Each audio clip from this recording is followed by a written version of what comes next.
Dagundong.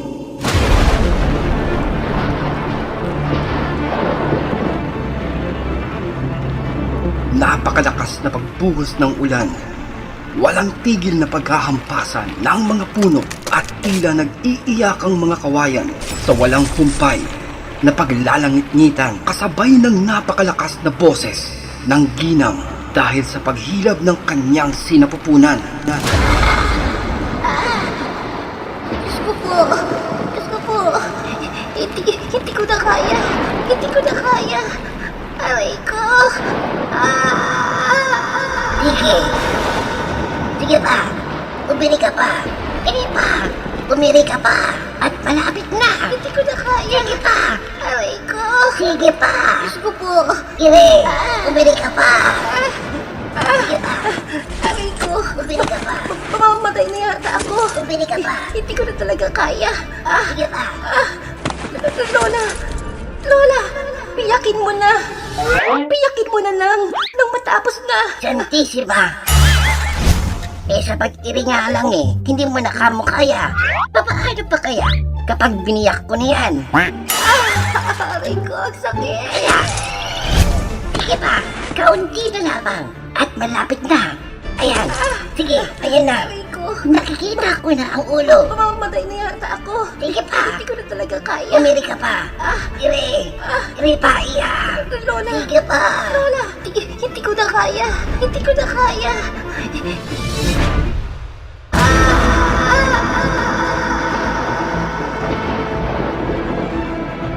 Tila iisa ang nararamdaman ng nakaratay na ginang at ng panahong napakasungit. Umuugong na hangin, dumadagundong na pagkulog at nagliliwanag na mga pagkidlat sa may kalangitan na tila pinupunit.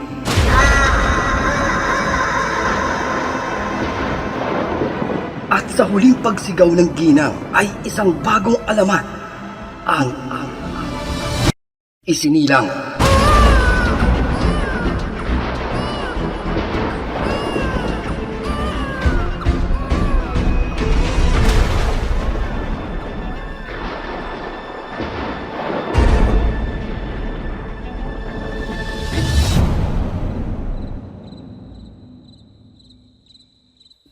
Natapos na ang pagdidiliryo ng masungit na panahon. Humupa ang walang tigil na pag-ulan at ang walang humpay na pagkulog at pagkidlat ay saka lamang huminahon. At nakangiting minasdan ng matandang hilot ang hawak na sanggol. Barahan na inilapag sa may tabi ng lupaypay na ginang na tanging tinig ay ang mahinang pag-ungol. Na buong tamis na nakadungaw naman sa may pintuan ang esposo nitong nangingilid ang mga luha dahil sa labis na tuwa, habang ang sanggol ay maingat na binabalot ng matandang hilot. Igmedio, bumarinig ka. Eto, masdan mo ang iyong napakalusog na sanggol. Ang iyong unika iha. Ha? Unika? Unika iha? Anong unika iha? Teka, sigurado ko ba, Manang? Teka nga, patingin nga po. Parang, Manang naman Hindi naman ho ito babae. Lalaki ho ito. Ayan ho, tingnan mo. May lawit Ha? Ano ka mo? Lawit?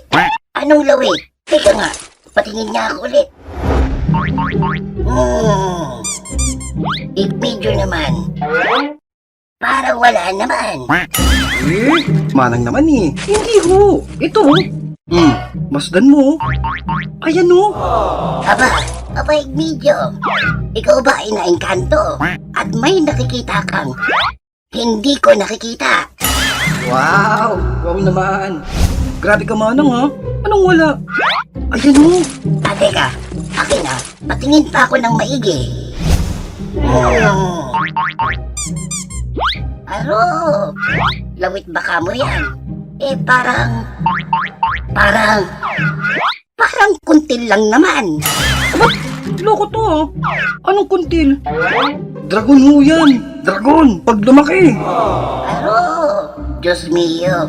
Anong dragon? Parang kabuti lamang na naudlot sa paglaki.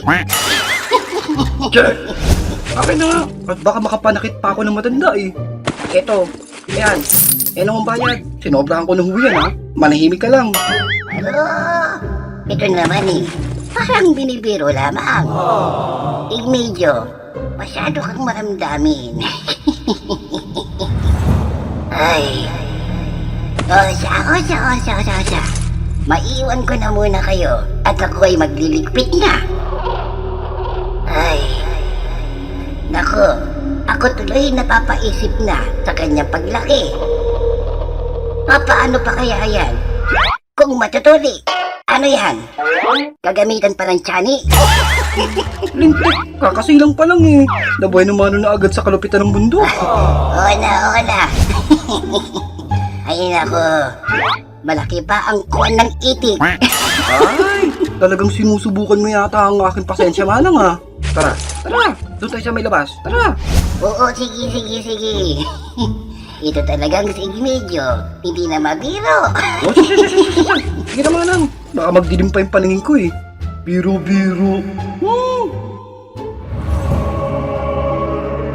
Napatayo na sa may tabi ng bintana ang ginoong si Igmedyo. Sakbibe at sinisimsim ang bagong silang na sanggol habang napasulyap pa ito sa tahimik na nagpapahingang esposa. At sa ginintuang pagkakataon ay binansagan nito ang yakap-yakap na bata sa ngalan na Yolo? Derek? Tom Cruise?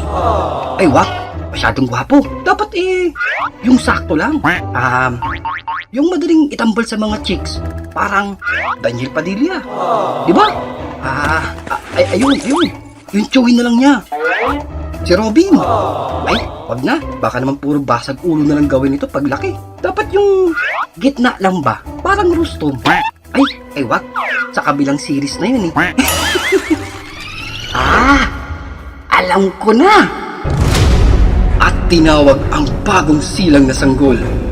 Ang bagong alamat. Ang bagong serye na matatagalan na naman sa pag-a-upload.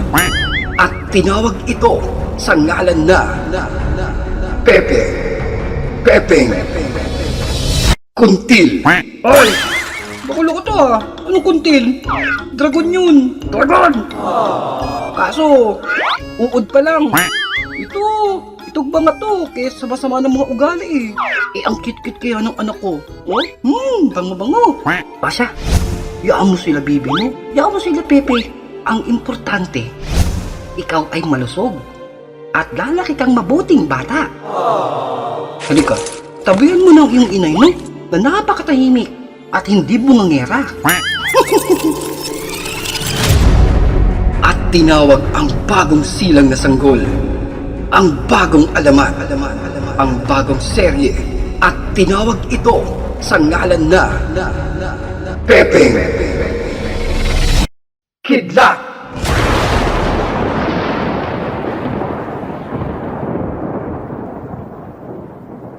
Lumipas ang mga panahon. Lumaking masayahin ang batang si Pepe. Napuno ng saya ang payak nilang tahanan. At kahit saan man magpunta ay kasama ito ng kanyang ama. Nasa tuwing tanghali ay buong tamis na sinasalubong ng ngiti ang ina ng tahanan na may bitbit na pananghalian na masaya nilang pinagsasaluhan. At isang araw, masaya itong naglalakad sa may kabukiran galing ng eskwela. Minamasdan ang mga mayayabong at matatayog na puno. Nakasalubong pa nito ang kaibigan ng kanyang ama na si Mang Pikoy na siyang galing sa kanyang pamimingwit ng mga isda. Magandang araw po, Mang Pikoy. Ba, magandang araw din iho. Papauwi ka na ba? Opo. At nais ko po sanang daanan din ang aking ama doon po sa may bukid. Nakita niyo po ba siya? Ah, ganun ba? Sa pagkakaalam ko kanina pa umuwi ang iyong ama. At may nakalimutan lamang yata siya. Ay, ganun po ba? Sige po, ihintayin ko na lamang po siya doon po sa aming munting kubo. Ikaw ang bahala. O siya, mauuna na ako ha. Sige iho, mag-iingat ka. Sige po, paalam. At tinungo na nito ang munting kubo sa kanilang bukid. Nang biglang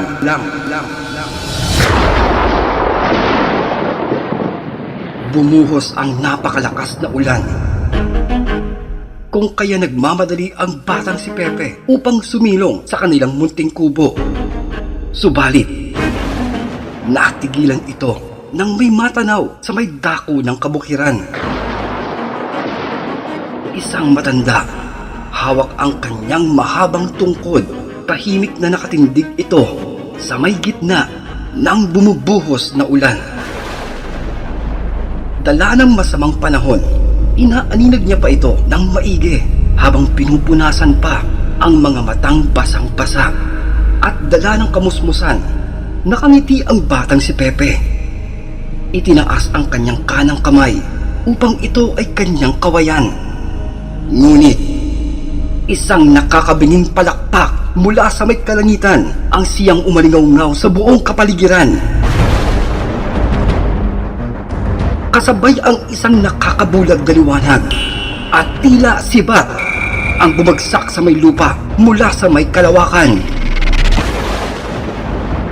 Tumama ito sa batang nakataas ang kamay at isang impit na sigaw na lamang ang kanyang napakawalan habang ang kanyang mata ay dilat na dilat. Ilang segundo itong tinutudla ng galit na kidlat. Nagliliwanag. Iniaangat sa may lupa habang binabalot ito ng nakakasilaw na voltahe ng kuryente.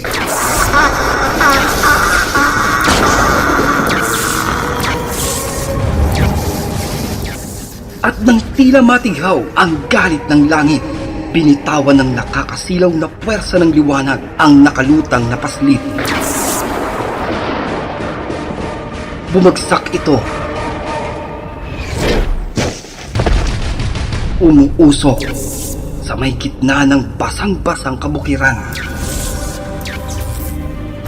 At isang humahangos na matanda ang hindi makapaniwala sa inabutang nakahandusay na bata. Kung kaya ay otomatikong kumilos ang mga paa upang humanap ito ng saklolo. Mabilis itong kumaripas ng pagtakbo patungo sa walang malay na mga magulang nito. Aling Yoli! Aling Yoli! Aling Yoli! Masamang balita! Masamang balita! Aling Yoli! Aling Yoli! Oh, Kapikoy, bakit napasugod ka? Lakas-lakas ng ulan. Ano ba ang nangyari at humahangos ka? Babalik. Kwan. Yung ano? Yung kwan mo. Yung kwan mo. Na ano? Ha? Anong meron sa kwan ko? Anong na ano? Anong na ano yung kwan ko? Sabihin mo! Sabihin mo! Balik kwan. Yung ano mo. Yung ayun. Si Pepe mo. Yung Pepe mo. Ha? Ano ka mo? Ano ka mo? Yung Pepe ko? Inano? Oo. Yung Pepe mo. Tinamaan ng kidlat. Ano ka mo? Yung Pepe ko? Tinamaan ng kidlat. Oo. Yung Pepe mo. Tinamaan ng kidlat. Ako! Diyos mio! Diyos mio! Igbidyo! Igbidyo! Magmadali ka! Diyos mio! Yung Pepe ko! Yung Pepe ko! Tinamaan daw ng kidlat! Igbidyo! Dali! Tignan mo! Tignan mo yung Pepe ko! Dali! Bilisan mo! Teka! Ano ba kaguluhan to? Hoy! Ikaw ay! Ano bang pinagsasabi mo? Anong Pepe? Anong Pepe tinamaan ng kidlat? Kape ko ya? Ano bang nangyayari? Yung anak nyo kasi si Pepe. Si Pepe. Tinamaan ng kidlat. Santisima!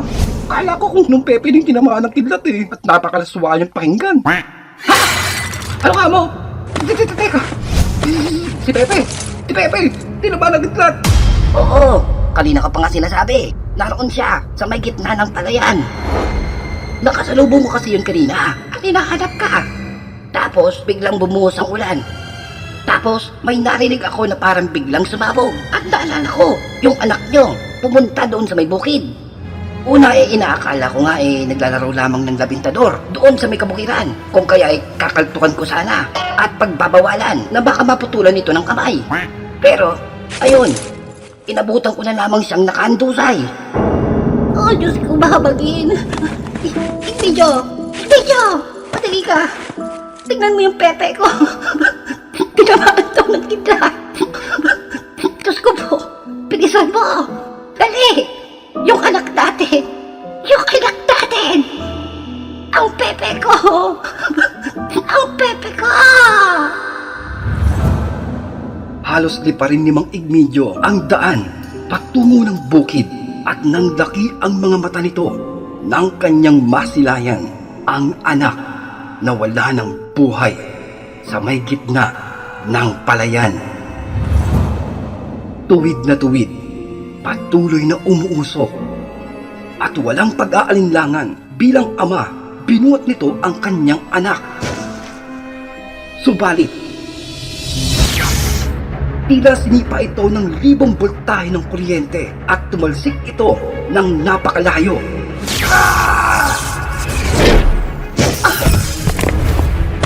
Oh. Igmedio, anong nangyari sa'yo? Ilan ang nahuli mo? Ayos ka lamang ba? Tingnan mo itsura mo dyan, oh. Para kang pinalong dalag at nanginginig ka pa dyan sa may putikan. Halika, bangon ka! Subalit, sa gitna ng panginginig nito dahil sa kanyang tinamo ay napapailing na lamang ito dahil kitang-kita niya kung papaanong tila binabalot ng mga nagkalat na mga ugat ang balat ng kanyang anak. Mga ugat, mga sangasangang ugat na tila nagdiliwanag, kawangis ng isang kidlat. At unti-unting naglalaho kasabay ng batang dahan-dahang napapadilat. At sa mahinang pag-ungol ay sinambit nito ang kanyang huling mga kataga.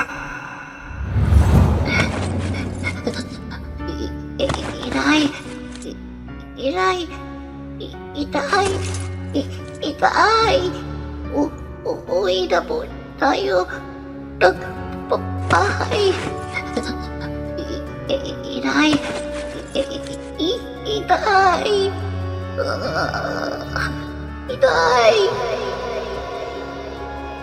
Hindi na ito nag-aksaya pa ng pagkakataon dahil sa nakikitang bakas ng buhay. Mabilis nilang kumilos upang maisugot ito sa pinakamalapit na pagamutan, ang batang si Pepe, na muli ay nawalan ng malay. Pagkarating sa may pagamutang bayan ng Bulalakaw, ay halos mandaki ang mata ni Mang Igmedio dahil sa sinabi ng nagpakilalang doktor. Sapagkat, magandang araw ho. Ako nga po pala si Dr. Stanislao, ang inyong doktor sa bayan ng Bulalakaw, at ako po ang sumuri sa inyong pasyente. Wala naman ho siyang gaanong tinamong anumang malubhang pinsala at nalapatan na din ho ng karampatang lunas.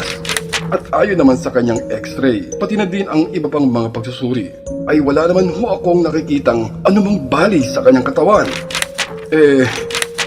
Tatay, sa susunod ho ay huwag na lamang nating hahayaan ang mga batang maglaro mag-isa at umakyat sa kung saan-saan.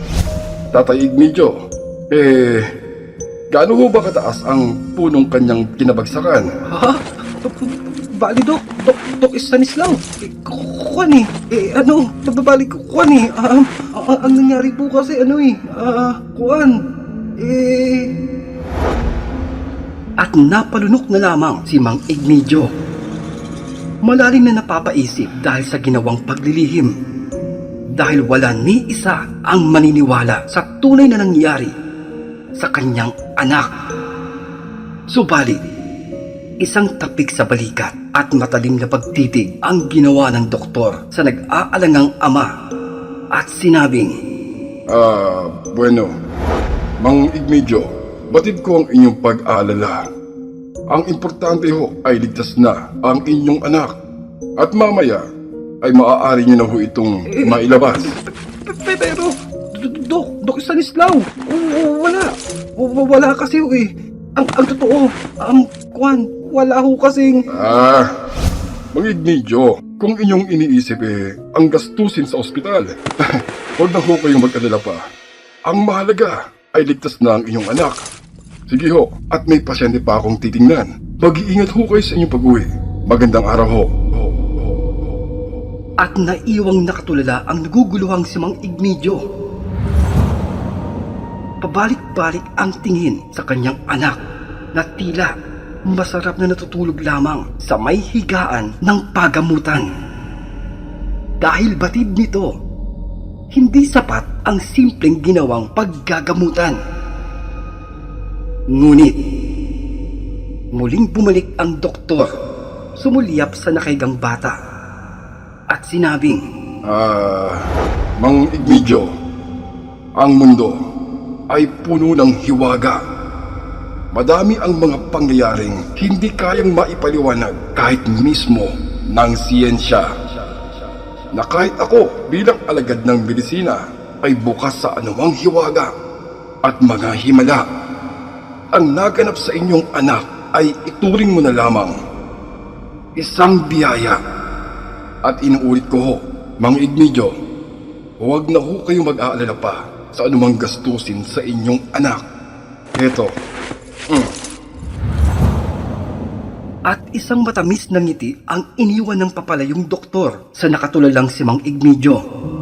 Habang binubuksan nito ang iniabot na sobre na siyang naglalaman ng mga pirmadong dokumento at papeles bilang tanda ng kabayaran sa lahat ng kanilang gastusin sa loob ng pagamutan. At sa may likod ng liham na ito ay makikita ang di pangkaraniwang selyo.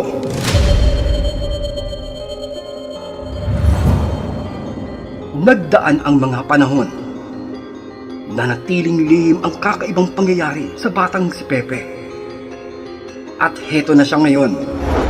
Nakayuko, bagsak ang balikat, basang-basa ng ulan, at kapares ang mukhang lukot-lukot. Check! Paano hindi magiging lukot-lukot? Malamang malungkot. Nabastig na nga kagabi. Babagsak pa sa pinasukang bakanting trabaho. Pesting buhay to mo. Puro na lang kamalasan. Ito namang si Nancy. Kala mo napakaganda kung makapambasted. Siya na nga itong niregaluhan ng pabango at Rexona. Siya pa yung galit. Samantalang ako na nga lang yung nag-iisa niyang manliligaw eh. Malay ko bang magagalit yung asawa niya. Sino? Yung asawa niyang kala mo, tanghalian, kumain ng kadena? Ang juicy mo, Nancy, Tapos yung bakanting trabaho naman na to, ang lit na nga ng sweldo kung makahanap naman ng titulo. Ang gusto, graduate ng kolehiyo, at magaling pa daw sa may computer. Samantalang, ang pinapasukan ko lang naman trabaho tagalinis ng banyo. Ano yun? Yung inodoro nyo? May keyboard? Habang jumejerbox kayo, gumagawa kayo ng Excel at PowerPoint. Ay, Diyos kong buhay ito. Tapos, naku! Yung pansit pa ni nanay, nakalimutan ko. Naku, nangyari talaga ako nito. Pabubungangaan na naman ako nito ni nanay. Ay, di bale. Balikan ko na nga lang yung sinasabing bakanting trabaho ni Mang Pikoy dun sa may koprahan para kahit papaano may pagkakakitaan. Ay. Hoy, Ulan! Ano? Walang pagod? Tumigil ka na! Huling damit ko na to Wala na nga akong susuotin bukas Pesting ulan to. At sa kanyang paglalakad papauwi, ay inabot na ito ng dilim. Nalingid sa kanyang kaalaman, ay may nakasunod sa kanyang mga pares ng nagbabagang mata. na hindi nito naaalintana. Kinabukasan, tumungo ito sa isang rancho para sa sinasabing bakanting trabaho. Pero bago ito tumungo ay isang nakakapangilabot at mahalagang paalala ang iniwan ng ama nito. Pepe! Pepe! Huwag kang tatanga-tanga. Umuwi ka ng buo. Huwag kang kung kani-kanino sumasama. Umuwi ka kaagad. Ay! Teka nga. Tao po. Tao po. Tao po. Ayun. Ako nga po pala yung nirekomenda ni Kapikoy para sa bakanting trabaho. Yung sa may koprahan daw po ba? Unahan ko na ho kayo ha. Kahit ilang nyug pa yan. Kayang-kaya ko ho yan. Aba, madalas nga po, bibig nga lang yung pinangbabalat ko ng nyug eh. At kung gusto nyo, ako na din yung magkakayod at magkakata. At saka... Sige! Dami-dami mong kuda. Ako ang magsasabi kung saan ka papasok dito. Bueno.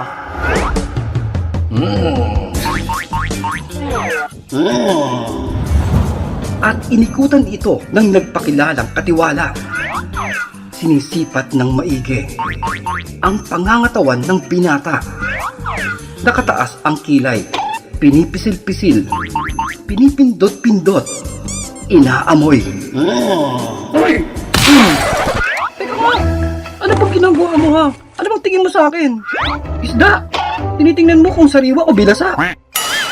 Saka, huwag mo na akong subukan kung malakas ako. Dahil baka pag ako nabusit sa'yo, ipitin kita ng malaking muscles ko. Oh, muscles. Oh, muscle tawag mo dyan? O, siya. Yaman din lang eh. Yan ang pinagyayabang mo. Ayan. Yan ang gagawin mo. Itinuro ng katiwala ang isang hilera ng mga mahahabang bangko upang itinda nito. And take note, may 3 deliver ka mismo ngayon. Diba? Koprahan yung pinapasok sa akin dito. Hindi kabayo. Ang bibigat ng mga yan eh. Tapos ako pa talaga yung magdadala mismo. Ay. Woy! First day ng trabaho? Puro agad reklamo? Attitude! Okay, madali ako kausap. Makakauwi ka na sa pinagmulan mo. Layas! Chupi! Teka lang. Ito naman eh, masyadong mainitin ng ulo. Kakako, baka kahit may sasakyan, o kaya kahit karitela man lang eh. Kahit yun lang. Ang bibigat naman kasi ng mga yan oh. At saka, saan pa yung pagdadalhan yan? Oh, baka arte. Susunod din naman. Bueno, ito. Yan ang mga pagdadalhan mo. At wala nang nagawa pa ang kawawang si Pepe, kundi kunin ang munting papel sa kamuling nalungkot ang mukha ng binata nang sulyapan ang mahahabang bangko. Sir! Kala kasi magagaan yan eh, no? Ikaw kaya magbuhat niyan. Oy.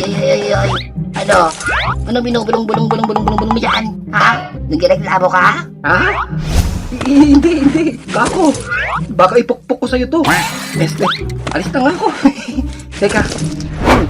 Ay, lintik. Ang bigat talaga eh. Ay. Pari ko. Tabi yan. Abay, Nakaharang pa eh. loko-loko to ah. Wag na. Sisanti ka na. Hindi. Kako. Pabukas na lang nung gate. Ay, wow.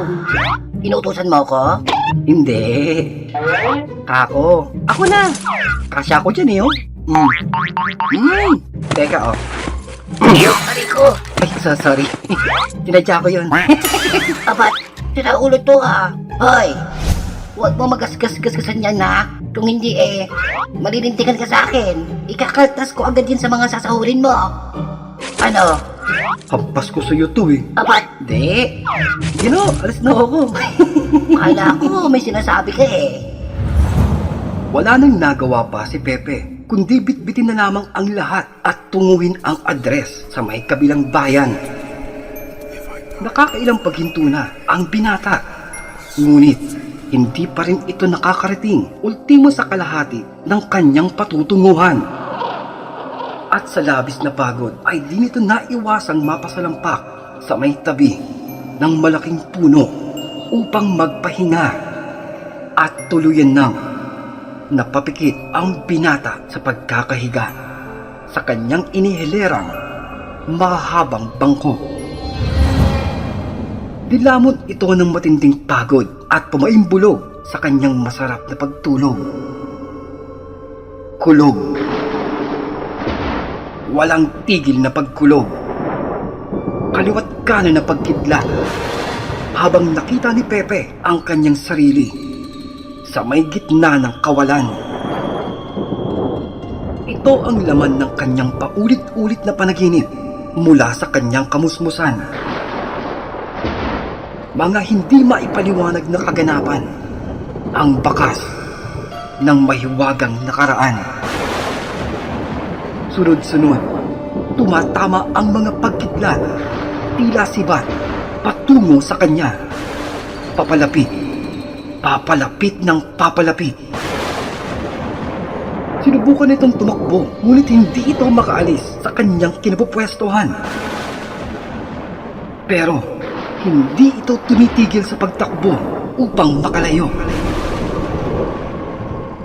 At isang mahiwagang boses ang kanyang narinig. Pepe! Hindi mo matatakasan ang iyong tadhana. Ha? Anong tadhana? Tadhana? Tadhana na matusta ng buhay? Ikaw na lang! Ikaw! Pepe, makakatakbo ka. Pero, hindi sa iyong tadhana. Ewan ko sa iyo! Ah! Wag! Wag! Ikaw na lang! Wag! Wag!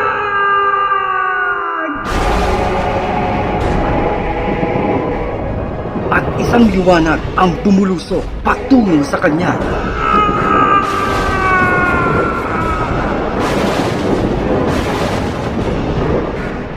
Ngunit, napabalikwas na ito mula sa kanyang matigas na higaan. Aray ko! Aray ko! Ano ba yan? Tama na naman ang panaginip ko. Teka, anong oras na ba? Anak ng lintik naman oh! Teka! Nasa na ba ako? Naku, lagot ako nito. Teka nga. Madilim na nang magising ang binata. Mabilis itong kumilos upang bitbitin ang mga bangkong mahaba. Subalit, Aray! nabangga ito sa isang matigas, malaki, mabalahibo na may nagbabagang mata at hawak na tabako.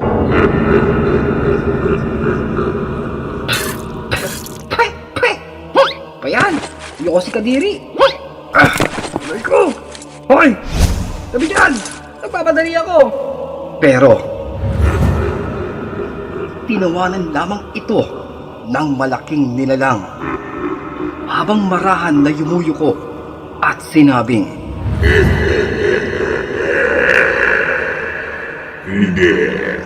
Sige, padadaanin kita. Pero, ibibigay mo muna ang pangil sa akin. Ha? Pinagsasabi mo, kung gusto mo sa'yo na tong isang bangko at nagmamadali ako, babalikan ko na lang dahil malaking babayaran ko dun sa may... anak ng... Nasa kalamang natauhan ang binata nang ito ay mapatingala at makita ang napakalaking nilalang na siyang nakaharang sa kanyang daraanan. Ang isang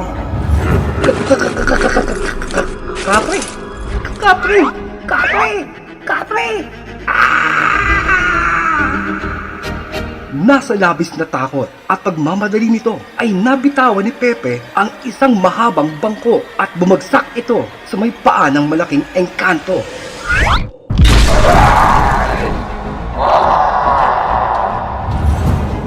Nagtutumalon ang malaking nilalang dahilan upang dumagundong ang lupa at ang binata ay madapa. Dahil dito, dinakot sa may paa ang binata ng galit na malaking nilalang. Ibigay mo! Ay!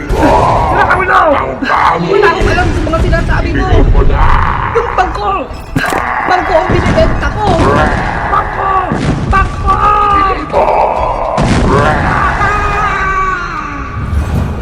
Na mas lalong lumaki ang mata ng nilalang nang mabitawan ni Pepe ang isa pang hawak na bangko at bumagsak itong muli sa may paa ng kapre. Ang aking kuko! Aray ko! Aray ko! Na di maiwasan ni Pepe na matawa dahil sa may itsura ng kumakandirit sa paglundag na kapre dahil sa nabagsakang paa. At galit na hinablot ng kapre ang isa pang paa ng binata. Wari, ito ay bibiyakin sa may gitna. Aray ko! Ang pantalon ko! Pag! Pag! Mahal yan! Pag! Ibigay mo! Aray ko! Ibigay mo ang pangil! Ibigay mo! Aray ko! Tila nakabukakang palaka ang itsura ng binata dahil sa pagkakahawak ng kapre sa kanyang magkabilang paa. At tuwang-tuwa ang malaking nilalang sa nasasaktang binata habang naririnig ang napupunit na tela ng salawal nito. Nang biglang may lumagotok.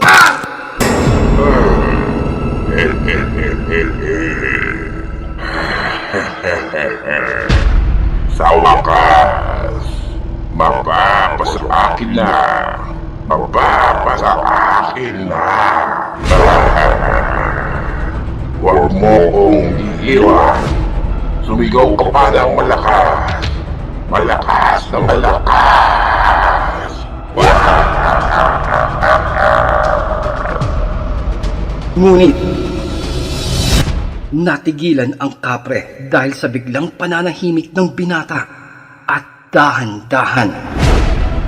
Sumulyap ito sa malaking nilalang habang umiilaw ang kanyang mga mata. At sinabing, Kapag sinabi kong tumigil ka na!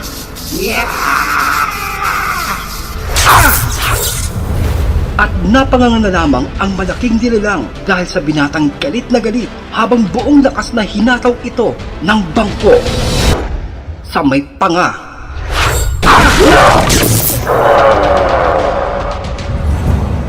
Wasak. Halos maduling ang kapre nang hatawin ito ng mahabang bangko. Nabitawan ng nilalang ang binata dahil sa labis na pagkakahilo at panghihina at pagkalapag nito sa may lupa, dinampot pa nito ang isa pang mahabang bangko. Wala na! Wala na! Mag-iisa na lang yung pantalon ko! Winasak mo pa! Wala na!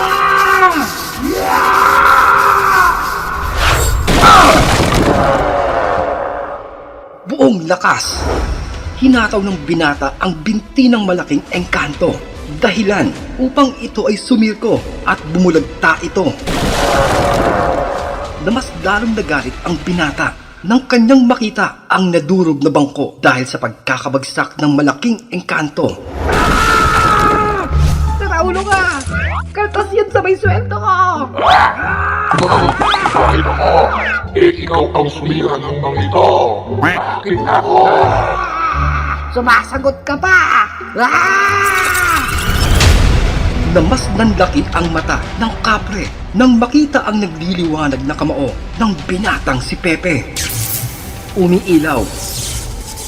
binabalot na nagkikislapan at gumagapang na voltahe ng kuryente. Sa kabuong lakas, lumukso ito sa may ere upang gawaran ng buong puwersa ng pagsuntok ang nakahandusay na malaking nilalang. Paangin pala! Eto!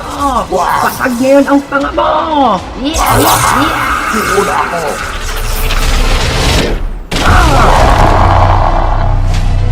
At tila sumabog ang nagkikislapang mga liwanag sa malakas na pagsuntok ng binatang. Si Pepe sa malaking kapre.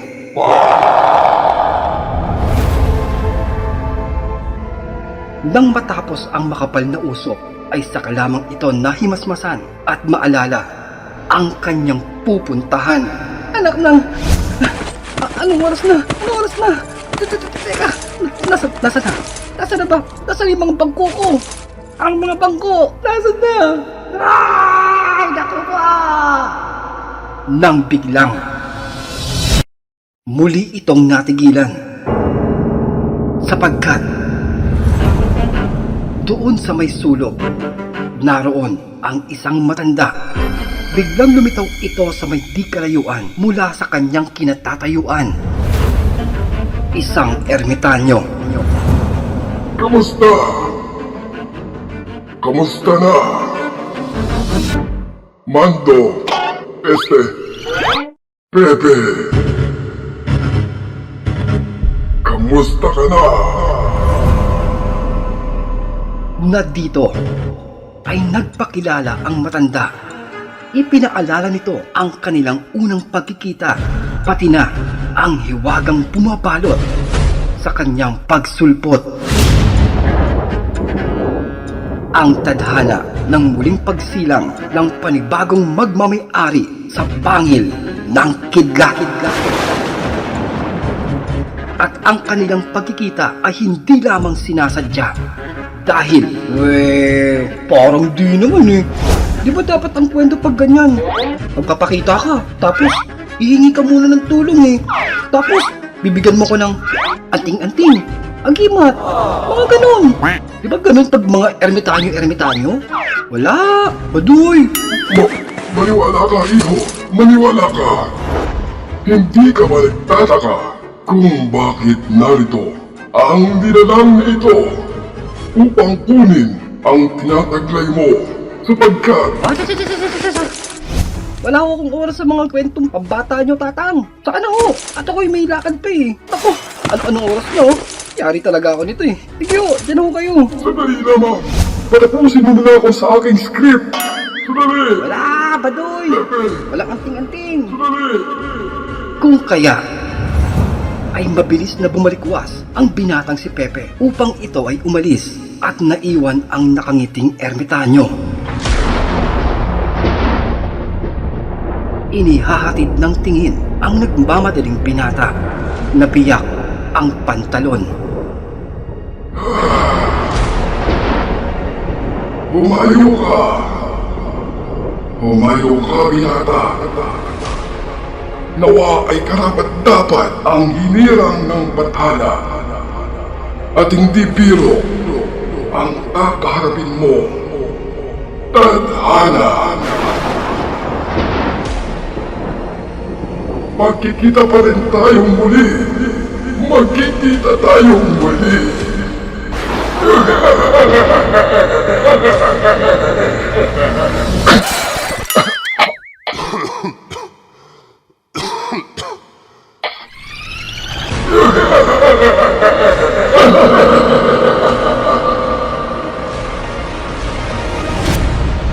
At dilamo ng dilim ang tuwang-tuwang matanda. Sa kabilang dako, Ha? Wala ba? Sa pagkakaalam ko kanina pa daw umalis yun. Doon sa may kanila. Maaga pa. Hayaan mo, Panyero. At pagsasabihan ko yung batang yon. Pasensya ka na.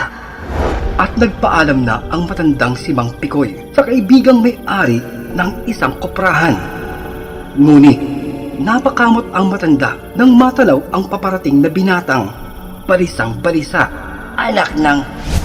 Oh, iho! Saan ka na naman nanggaling? Yan na nga bang sinasabi ko eh. Hindi magandang pakikipagbarkada. Tapos uuwi kang ganyan. Tingnan mo itsura mo. Anong nangyari sa may pantalon mo? Inabot ka ng toro? Habol hininga, ipinaliwanag ni Pepe ang kanyang pagrereklamo tungkol sa pinasukang trabaho. Anak ng tsampuradong maasim naman, Pepe, oh. Binasa mo bang maigi yung papel? Ito, ayan, 8. Ha? Anong 8? Ayan, oh. Kalye, 8. Ha? 8. Ha? Diyos mio, 8 ba? Akala ko nibi. Teka nga, puntik naman kasi sulat bukapi ko eh. Apakagulo. Mahihiya talagang doktor. Ang sakit sa ulo. Eh halos wala din naman pinagkalayo oh. Ito oh. Nasa kabilang gate lang naman pala. Oh ayan. Kape ko eh. Ayan po, siya yun. Siya yung nagpahirap sa akin. Oy. Siya yun. Ano ba sasabi mo? At saan mo dinala ang mga in-order sa akin? Aber. Ha? Yun ba? Oh, ayan oh. Ano to? Piraso ng kahoy at mga pako. Naku, ang mga muebles ko. Anong ginawa mo? Magbabayad ka. Kung hindi, ipapatulpo kita. Ididemanda kita. Sabihin ko hindi ka nagsusuporta sa mga bata. Ididemanda kita. Oo. Sandali lamang oh. Baka pwede natin itong daanin sa maayos na usapan. Sandali lamang. Uminahon ka. Teka. At inusisa ni Mang Pikoy kung ano ba ang sinasabi ng unang nakausap ng binata at kanyang ngang nakita ang mahabang bangko na tinutukoy nito. Ha? Ayan. Pinaglolo ko ba ako? Eh kahit 5 tao eh, hindi kayang buhatin ang isa niyan. Ang bigat-bigat ng mga yan eh. Boy, bayaran niyo muna ang mga bangko ko. Bayaran mo. Che! Baka kaltuang kita dyan eh. Tigil-tigilan mo ako. Halika na, Pepe. Umalis na tayo dito. Baka sapok-sapokin ko yan eh. Huwag ako mainis. Halika na. At iniwan nila ang hindi matigil sa kakasigaw na may-ari ng bangko. Saka isang sulyap ang muling pinukol ni Mang Pikoy sa nakahilerang mahahabang bangko. Hindi ito makapaniwala dahil tunay ngang napakabigat at ikapa ay ang binitbit ng binata ay 3 makahabang bangko. Napangiti na lamang si Mang Pikoy sa diyang may kakaiba sa binatang si Pepe dahil saksi ito mismo sa pambihirang pangyayari sa may gitna ng palayan, ang pambihirang nakaraan. At ito ang simula ng kagilagilalas na pagdalakbay sa tadhana ng binatang nagngangalang Pepe Kuntil. Ay! Ayusin mo naman! Pepe Kidlat! At kung hindi pong nagustuhan ang ating bagong serye na napakatagal na namang masusundan, ay huwag mahihiyang pindutin ang like pati na ang subscribe button para naman ganahan tayo. Diba? Sige na. Huwag ka nang mahiya. Ito po si Narrator Kulas ng Pinoy Horror Encounters na nagsasabing, pakatatandaan mo, kung ang iyong asawa ay hindi ka iniwan sa panahon ng kahirapan, kagipitan, trahedya, panahon na nasa malubhakang sakit at kamalasan. Ito na ang tamang pagkakataon, kaibigan, para iyong lubos na maunawaan. Siya ang tunay mong problema. Yun lamang po. Maraming salamat at magpapasalamat pa pong muli. Stay safe and fresh, everyone. And stay awesome. Peace!